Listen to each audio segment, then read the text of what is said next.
Want to make a podcast? Spotify's got a platform that lets you make one super easily, then distribute it everywhere and even earn money, all in one place for free. It's called Spotify for Podcasters, and here's how it works. Spotify for Podcasters lets you record and edit podcasts right from your phone or computer, so no matter what your setup is like, you can start creating today. Then you can distribute your podcast to Spotify and everywhere else podcasts are heard. Video podcasts are also available on Spotify. With Spotify for Podcasters, you can even earn money in a variety of ways, including ads and podcast subscriptions. And best of all, it's totally free with no catch.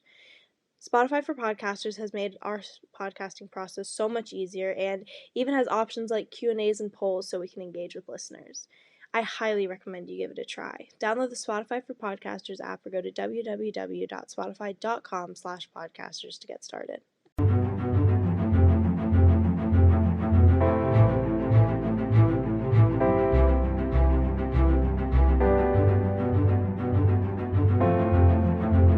Hey listeners, welcome to episode 50 of Teen Girls Investigate Crime podcast. Woo-woo! I'm Jillian. And I'm Izzy. Okay, so for our 50th episode, we decided to cover like a really interesting disappearance case, which has like not happened in a while. Yeah, it hasn't happened in a while, and this one is like very well known. Yeah, I think so. But it's like one of the ones I feel like it's not known to the public, it's known to like the true crime freaks. Exactly. Which it's like a good middle ground, like I like it. Yeah, like it's not John Bonet level, but it's not like super obscure. Not that, like, I feel so bad when we talk about true crime cases like this, because these are, like, real people. Yeah. But, like, I'm sorry I'm insensitive. We really try not to be insensitive. Yeah. But anyway, this disappearance is just, like, super interesting. And I feel like there's a lot of, like, different ways that people have, like, you know, looked at it. Mm-hmm. And especially I noticed when I was researching, this was kind of known as, like, the first, like, case that was publicized on the internet, which I didn't know that.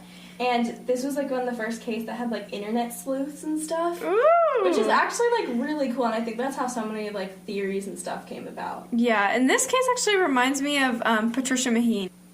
But yeah, I feel like they have really big similarities, but I feel like Patricia Maheen is way more under the radar. Yeah, I think so. They both have, like, wacky theories, I think, mostly. Yeah. There's so much room for interpretation. Exactly. Okay. It's like a, Walcott poem. Yeah. H.L. Lit things. It's just like that. It's just like that. Okay, let's get started with some background. Maura Murray was born on May 4th of 1982 in Hanson, Massachusetts. She was raised primarily by her mother, Lori Murray, but she still had somewhat of a relationship with her father, Fred. Her parents had divorced when she was pretty young, but while she was raised like mostly by her mother, she still had a pretty good relationship with her dad. Mm-hmm. She grew up with 4 siblings. She had an older brother who was also named Fred, 2 older sisters named Kathleen and Julie, and a younger brother named Kurt. Never mind. What? I was like, oh my gosh, so 2 of the kids are named after the parents, but then I realized the mom's name is Lori. For some reason I was thinking Julie, never mind. I think it's funny that the girls have, like, good names, and then the boys have, like, Fred and Kurt. Yeah. Like, there's no creativity in Fred and Kurt. No. We were just talking about Glee, actually. It's kind of funny. Oh my gosh, I didn't even think about that. That's, like, the only thing I can associate that name with. Yeah, we were talking about how problematic Glee is. Yeah, we just had, like, a good conversation about how problematic Glee was. Like, a long conversation. Okay, so Maura was on the track team in high school, and after graduation, she attended the United States Military Academy at West Point. Do you get emails from there? I do get emails from there. They keep asking me to join the military, guys. What do I do? Yeah, no, what you gonna do? I mean, I do not have the physical athleticism to join the military. I wanted to be in the military for a good long while, and now I realize how delusional I am. Did you get the haircut? Because I couldn't get the haircut. No, I think if you have long hair, you can just put it in a bun. Oh, okay. Yeah, I don't think all the girls have to get, bun. like, buzz cuts, so. That's good. Alright, that's good. Yeah. I never had to get a buzz cut for, like, lice. Did you ever know kids in elementary school who got, like, buzz cuts every, like, 2 months because they got lice? Maybe, like, little boys. I never knew, like, a girl who got a buzz cut, though. There were definitely girls in my class who used to get buzz cuts when they got lice. Seriously? Yes. Oh my gosh. Okay. Isn't that insane? Okay. I did not. Yeah. Anyway, she went there and studied chemical engineering for about a year and a half. Girl boss moment. Yeah, but she later transferred to the University of Massachusetts Amherst to study nursing. Prior to her disappearance, there were a couple, like, strange occurrences that, like, I feel like fit more better. They fit better. They fit more better. More better. They fit better in, like, background information rather than the timeline, just because they, like, they relate to some of the later theories, but nothing, like, has been confirmed that they relate directly with her disappearance. Got it. Okay. Starting with November of 2003, which is a couple years prior to her disappearance, Maura got caught ordering and paying for food with a stolen credit card at, like, multiple different restaurants, but the charges were eventually dismissed because she had, like, quote-unquote good behavior. Yeah. Okay. I don't really know a lot of other details. I don't know whose credit card this is, like, how she got caught, whatever. And how she got dismissed for good behavior? Exactly. White privilege. Yeah, literally. Okay. So after the credit card fraud thing, I almost tried to combine all words, and I was like, credit card fraud. Credit card fraud. But after that, she was fine. You know, the charges got dropped. She kind of just minded her own business. But I think it was still, like, on her record. Yeah. Okay, on February 5th of 2004, which was 4 days before her disappearance, she had a phone conversation with her sister Kathleen, which resulted in, like, this really emotional response from Maura. Mm-hmm. So she was working around 10:30. She had this job at, like, the campus security office. Nice. And afterwards, she was just, like, completely unresponsive. Mm. Just sat there, Like catatonic? Like catatonic. So her supervisor actually escorted her home around 1:20 just to make sure she was, like, you know, good. And when she was asked, like, what was wrong, Maura was like, my sister. And that's all she said. Wow. That was it. That was the whole thing. And this was, like, really mysterious for a while. I'm sure people, like, Yeah. going off the charts theorizing. And eventually, in, like, October of 2017, her sister came forward, and she said that she had talked to her sister that day about, like, this kind of annoying thing that had happened to her, not annoying, like, bad thing that had happened to her. Mm-hmm. She said, so her sister Kathleen was an alcoholic, and she had just been in rehab. Yeah. And her fiance picked her up from rehab, and on the way back stopped at a liquor store. What? Yeah, and so Kathleen, like, said that kind of provoked a breakdown for her, but then after she called Maura to, like, kind of tell her everything that happened, and apparently that provoked, like, that response from Maura. Oh my god. I mean, it would. That's so upsetting. Yeah. Like, I can't imagine. Oh my gosh, yeah. Yeah. So I guess that, like, explains that. That can, like, I wrote it down as strange occurrences because it's kind of lumped in with the rest, but I feel like the explanation kind of, like, Makes sense. makes it's fitting. It's Yeah. not like the rest of, it's not like the next thing I'm about to tell you. Yeah. Okay, so on February 7th, 2004, which is 2 days now before her disappearance, her dad, Fred, came to take her car shopping, and then they, like, went out to dinner with a friend of Maura's. After dinner, Maura borrowed her dad's car and dropped him off at his motel, and then she took the car back to campus to go to, like, a college party. Mm-hmm. Then she left the party, like, really early in the morning, like, the next day, like 2:30, 3:30 a.m., and during those early morning hours, she crashed the car and caused, like, a good bit of damage to it. Okay, so she took his car and went to a party and then did that? Yeah. Oh, okay. So it was pretty fucked up. So she managed to get her way to her dad's hotel room and just ended up spending the rest of the night there because there was, like, a couple more hours by the time she'd crashed the car. And I mean, you would get shaken afterwards, so Yeah. it makes sense. So then the next morning, they talked to the insurance people or whatever, and they learned the damage would be covered by the insurance. And they had plans to talk on the phone Monday night, which was the 9th, so they could file, like, an accident report with insurance and just make sure everything was all settled. Like, I think it was, like, a good bit of damage, but thankfully, like, insurance Yeah. was being covered, so she didn't really have to worry about it. But wasn't it like thousands of dollars? Oh, yeah, it was, like, I think it it was was like $10,000. Yeah. But I guess they had good insurance. I don't really know how car insurance works, I'll be honest. I don't really know how any insurance works. Maybe like it was just like I don't know. But, you know, her lucky break, she crashed the car, she fucked it up, but, you know, it's not actually going to cause that big of an issue for her. So she had plans to talk with her dad on Monday night about everything, and that was the plan. But that never happened. Okay, now we're gonna get into the timeline. So, that Monday that she was supposed to talk to her dad, Monday, February 9th of 2004, that morning prior to leaving her college campus at the University of Massachusetts Amherst, she actually sent out an email to her professors and her work supervisor. And this email stated that she would be missing the next week of her classes and work due to the fact that there had been a death in her family. And obviously this isn't weird. You wouldn't get a lot of questions from this from your professors, obviously, because it's probably a sensitive topic. Yeah, like, what are they going to say? No? Yeah, what are they going to be like? Okay, no, you need to come to my class anyway. But it was weird because her parents later stated that there had not been a death in her family, nor a death which could have had any effect on Maura. What does that mean? Basically, no death happened. Whether it was a family member, one of her friends, There was just nothing nothing happened, yeah. And she also submitted her nursing homework electronically before sending out this email, I guess just to wrap everything up. So that's weird.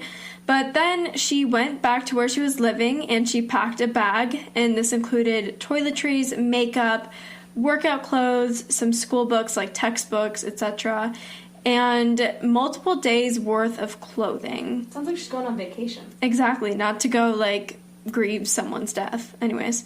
And at 3:15 p.m., she went to an off-campus ATM machine where she then withdrew almost $300 in cash, which was nearly all of the money in her bank account. Okay, so 300 didn't really shock me, but the one it was like all of her money. Yeah. And she just was taking that all out, like that's sketchy. That's weird. And after taking out this cash, she actually went to a nearby liquor store and bought $40 worth of alcohol, which, again, it wouldn't be odd normally, but in these circumstances, it's when she's doing weird. weird shit, and she also clearly doesn't have a lot of money anyway. Why would you go spend $40 on alcohol? Yeah, why would you withdraw $300 and then And go I don't spend? know what her history of drinking was like, but like based on her sister's like issues with alcohol, it seems bizarre that she would drink. Like I don't know how I mean, I'm not saying necessarily, like, I don't know what her history was, but... Yeah, I think it's just, like, weird circumstances Yeah. paired with her history with it. Like, there's just a lot of weird factors that are like, contributing. There's nothing to suggest that it was out of character for her. Like, we know that she literally went to a party, like, whatever, like, 2 nights before this. So you never know, but, like, it was weird that she went and spent $300, like... Well, then, when that's, like, that's a good percentage of her money. Exactly, so it's just odd.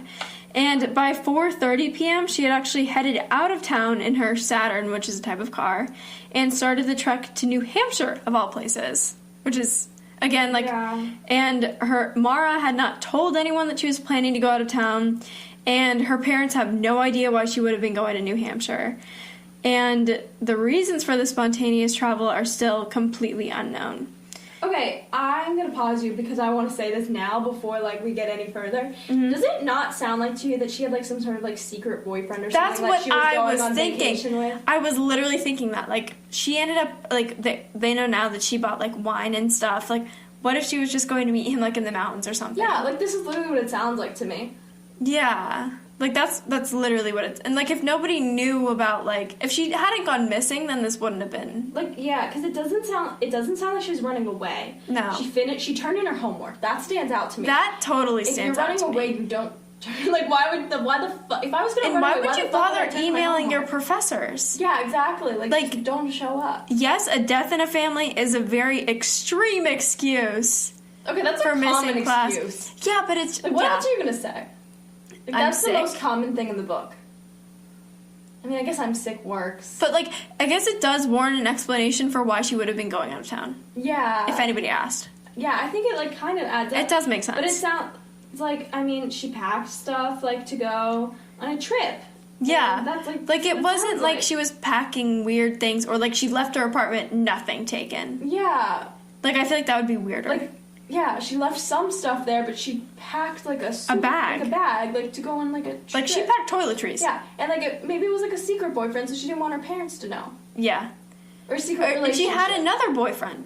She had a boyfriend at the time. Okay, see? So maybe, That's totally valid. She had an affair. Exactly. That so adds that's like a good theory. That checks out. Honestly. Okay. Anyways, so that night at about 7:27 p.m., a woman named Faith Westman called the police in order to inform them that she had seen a car accident on the corner of Route 112, which was adjacent to her home, and this was in New Hampshire. And she also stated that the car appeared to be stuck in like a ditch of sorts. Mm-hmm. And this corner was actually a really sharp turn, so I'm assuming that it wasn't out of the ordinary for people to, like, crash or, like, run into the ditch or whatever. I don't understand why people make roads that, like, are common for people to crash on. No, literally. Like, that seems like an issue, like an engineering issue, Yeah. but anyways. And at this time, like, right after she made the call, another passerby named Butch Atwood, who was actually driving a bus, was passing the scene in his bus and stopped and said that he asked, like, the driver, who we know is Maura, if she needed any help. And she declined and said that she had already alerted roadside assistance of the accident and that she was okay. She was in another accident? Yeah. This girl's a bad driver. Yeah, like she needs to get her license revoked. Anyways, Butch knew that there was no cell reception in the area, so he went home and called the authorities. And his house was actually like really close. And he placed the call to 911 at 7:42 p.m. And when they asked if like the woman in the car was injured, he said no. And he claimed that the woman just seemed very shaken and that the airbags had been deployed. But he saw no blood or visible injuries. But you never know. Maybe she hit her head or something. Yeah. And at 7:46, only 4 minutes after his call was placed, the police arrived at the scene of the wreck to find an empty car, and the woman had disappeared into thin air. Yeah. And this is weird for a lot of reasons, but mainly because she disappeared in like a matter of minutes. Yeah, that's literally... Okay, so it's not Yeah. 4 minutes, because he placed the call at, 7:42, and he had to get back to his house. Exactly. But, like, what, that gives you, like, 15 minutes max. Max. And how far are you going to walk in 15 minutes? Or, like, why would you leave? Like, you already know that multiple people have, like, come up to you. Yeah. Like, it's weird. And, like, and none of these people really said that she was acting strange. So just, like, keep that in mind as we continue on. So the car was then identified as Mars by police, and the investigation was immediately deemed as a missing persons case. And when they arrived on the scene, an officer noted that, like, some elements stood out about the car. So the car had actually been locked, and there was a box of red wine in the passenger side seat. Like, it was left locked? Yeah, like it was left locked. Okay, that's weird. Which is weird. And also, like, another thing about the relationship thing. Red wine. A box of red wine. Like, boxed wine? Or, like... I just said multiple box bottles? of red wine. It might have been multiple bottles or, like, a box of wine. Okay. I don't think boxed wine I don't is think a thing. boxed wine is So it was wine. probably, like, a couple bottles in a box. Yeah, but, like, also... Red wine. Red That's like- wine. What is that, the sex wine? I think that's, like, a legitimate thing. It's like a... What is it called when you, like... Food that makes you, like, in the mood? It starts with an A. Aphrodisiac. Yeah. It's an aphrodisiac. I think. Or we just made that up. Yeah. I mean, Anyways, there were also stains on the ceiling and floor of the car, and from what I found, they weren't identified. Okay, but also, like, stains on a car is, like, not very... unless it was fresh. But, like, it never Yeah. stated anywhere that it was fresh. so... Think, as a kid, I feel like the car, like, my mom used to drive a minivan once, and when I was a kid, and she, like, used to spill her coffee and all the time. Yeah. My brother and I were, like, you know, we'd make messes, we were little, like... Exactly. Cars have messes. And, like, my car is old and used, and I have, like, some stains in my car, and, like, yeah. I've never She was a noticed college stain in student, your too. car. They're, like, minimal. I noticed them because I'm in it. But, like, I don't know. And she had this is weird. She also had a Coke bottle that had some unknown red liquid in it. It was never clarified what this liquid was. Was it cherry Coke? We don't know. I don't know. Just unknown That's red weird. liquid. Like blood? Or... Was it blood, or was it cherry Coke, or was it fruit punch, or was it wine? Like, we don't know. What if that was she just didn't have a cup to drink her wine, she wanted to get the party started or something? Literally. Like, you never know. The empty Coke bottle was just like, she just poured right into it. Yeah, she was like, you know what? I have a long drive ahead of me. And the tailpipe, okay, this is really weird. And I actually asked my dad about this part because he, like, works on cars. Mm-hmm. So the tailpipe actually had a rag stuffed into it, which was really weird. And at the time, they were like, oh, okay, red flag. Mm-hmm. But we later find out that Fred, who's her dad, had told her to do that in order to avoid getting a ticket due to excessive smoke coming out of the tailpipe. Okay. So, I talked to my dad about this. So, excessive smoke coming from a car's tailpipe can mean, like, a bunch of things, but mainly the two main causes is, like, the car burning oil or that there's, like, a head gasket issue. And both of these can lead to issues with the car's engine if not treated properly. And, like, if a car's burning oil, that basically means that the oil reservoir is leaking and all of it's burning within the engine, which can cause, like, combustion within the engine, which is bad. Mm-hmm. And you can get a ticket from this because, like, obviously it's a danger for you to be driving on the road.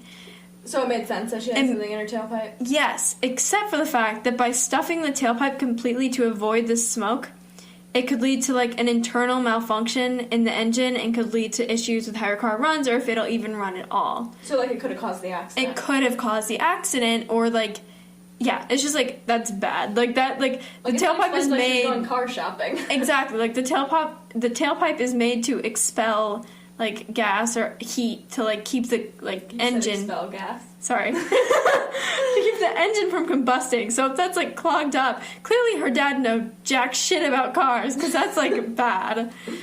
And also this is like, did he know that she was going on a long drive? Interesting. You never know. And then also the scene surrounding the crash was searched by like EMTs, a bunch of different people, and nobody was ever found. I don't know how in depth this search was, but From what I've read, I think it was pretty in-depth. However, I don't think they did it until, like, later. a couple days after or something. Which is Like, they did not do an immediate search. ridiculous. Okay, you guys ready for theories? Theories! We haven't done these in a while. Yeah, I know. So, like, disappearance theories are so much more fun. Oh my god. Not For lack of a better word, though. Yeah, not to be rude, just like, Yeah. for lack of a better word. Okay, so theory 1, she staged her own disappearance. This is like the really popular one. I mean, Yeah. not by her family. I think her family hates this theory, so Yeah, I obviously. apologize to any family member that could be listening to this. Yeah. Okay, so she had this kind of like troubled past. There were these like weird stories that I mentioned earlier, like with the credit card fraud. I keep wanting to say credit card fraud or something. Credit card fraud? It does not flow off the tongue easy for me. Yeah. So then there were also reports that she was asked to leave the military school that she was at because she was caught stealing from a campus store. Like Okay. there's like this like pretty substantiated rumor that when she was going to school there, she stole like makeup from a campus store, and then they asked her to leave. Mm-hmm. Okay. And then also there was this rumor, like, I mean, these are pretty substantiated rumors because, like, it's a pretty well-known case. So when I say rumor, I'm using it, like, lightly to the fact that, like, police, I don't know how much they've substantiated it, but, like, there's a lot of people saying it's true. Yeah. So then there's another rumor that she was the driver in a hit-and-run accident that, like, injured a classmate, and that occurred on the 5th of February, which is 4 days What? before. Which means that would be the third accident that she got Within into like that a week-long weekend. period. Yeah. Yeah. Okay. So yeah, there's this kind of rumor. So clearly things were not going the best for her at that time. She Yeah. was having some issues. And it's possible that she was concerned that this, like, troubled past would impact her future career and, like, ability to get jobs in nursing. And this car accident, I'm not really sure which one here. One of the three. Yeah, one of the three could have been just a final straw for her. And she decided to stage her own disappearance. Yeah. The other reason that she could have staged her own disappearance is this theory that she was pregnant and ran away to Canada. Interesting. Yeah, okay. So one of her last internet searches was about how, like, alcohol can harm an unborn child. Yeah, like, that was just one I of the had final no things comment she on that. Googled. Are you serious? Yes, like, very specifically. That's so specific, and it's like, there was any alcohol in her car? Like, that's, oh my god, that's Like, so I can't think of a reason that someone would Google that unless they were pregnant or, like, their best friend was pregnant. Exactly. Like, I, like, literally cannot think of a reason not why you would Google that. There is no reason why. Yeah. Oh, well, she was a nursing student. Okay. Okay, but I feel like if it was, like, a part of, like, her schoolwork, we would have known. You would have that by known, now. yeah. I mean, she was a nurse. Yeah, that's fair, actually. Yeah. But, like, she's a pretty damn bad nursing student if she's, like, looking up if alcohol can harm an unborn child. The Canada thing is kind of random. She was never, like, seen in Canada or anything, but people kind of just threw that in there. So New Hampshire, that's, like, up there. Yeah, I mean, it's On all the way. kinda up there, like, on the way, yeah. And this seems kind of just strange because the theory suggests that her family, like, specifically her father, helped her, like, escape.